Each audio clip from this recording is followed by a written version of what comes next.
Welcome to Astounding Stories of Space and Time. I'm Mardell, and this week's story is Earthmen Bearing Gifts by Fredric Brown. Dar Rai sat alone in his room, meditating.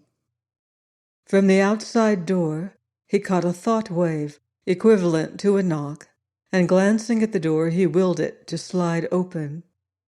It opened. "Enter, my friend," he said. He could have projected the idea telepathically, but with only two persons present, speech was more polite.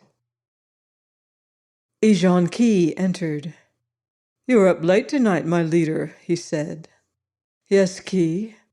Within an hour, the Earth rocket is due to land, and I wish to see it." "Yes, I know. It will land 149,000 miles away. If their calculations are correct. Beyond the horizon. But if it lands even twice that far, the flash of the atomic explosion should be visible.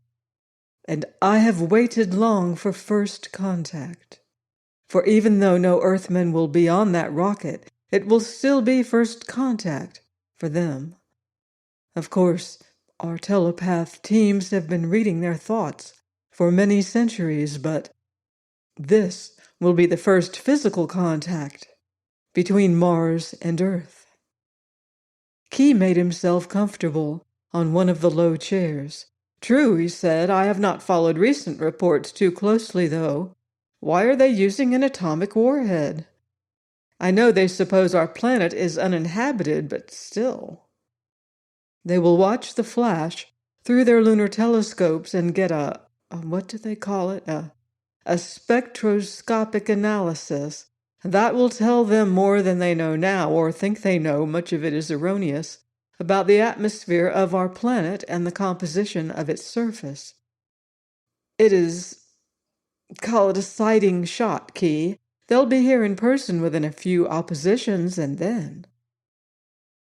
Mars was holding out, waiting for Earth to come.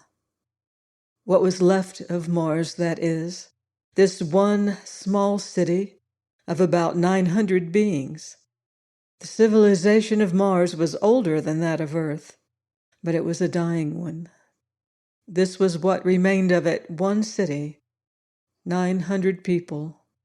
They were waiting for Earth to make contact, for a selfish reason and for an unselfish one. Martian civilization had developed in a quite different direction from that of Earth. It had developed no important knowledge of the physical sciences, no technology, but it had developed social sciences to the point where there had not been a single crime, let alone a war, on Mars for 50,000 years, and it had developed fully the parapsychological sciences of the mind, which Earth was just beginning to discover. Mars could teach Earth much. How to avoid crime and war to begin with. Beyond those simple things lay telepathy, telekinesis, empathy. And Earth would, Mars hoped, teach them something even more valuable to Mars, how by science and technology, which it was too late for Mars to develop now, even if they had the type of minds which would enable them to develop these things, to restore and rehabilitate a dying planet so that an otherwise dying race might live and multiply again. Each planet would gain greatly, and neither would lose. And tonight was the night when Earth would make its first sighting shot. Its next shot, a rocket containing Earthmen, or at least an Earthman, would be at the next opposition, 2 Earth years, or roughly 4 Martian years hence. The Martians knew this because their teams of telepaths were able to catch at least some of the thoughts of Earthmen, enough to know their plans. Unfortunately, at that distance, the connection was one way. Mars could not ask Earth to hurry its program or tell Earth scientists the facts about Mars' composition and atmosphere, which would have made this preliminary shot unnecessary.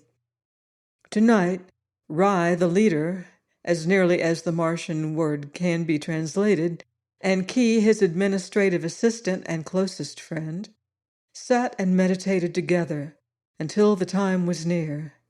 Then they drank a toast to the future in a beverage based on menthol, which had the same effect on Martians as alcohol on Earthmen, and climbed to the roof of the building in which they had been sitting.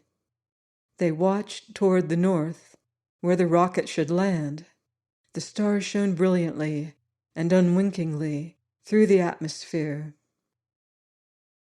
In Observatory Number 1 on Earth's moon, Rog Everett, his eye at the eyepiece of the spotter scope, said triumphantly, "Thar she blew, Willie. And now, as soon as the films are developed, we'll know the score on that old planet Mars." He straightened up. There'd be no more to see now, and he and Willie Sanger shook hands solemnly. It was an historical occasion.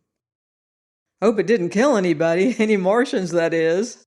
Raj, did it hit dead center in Syrtis Major?" "Nearly as matters. I'd say it was maybe 1,000 miles off to the south, and that's damn close on a 50-million-mile shot." "Willie, do you really think there are any Martians?"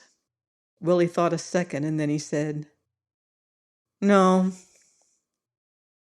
He was right.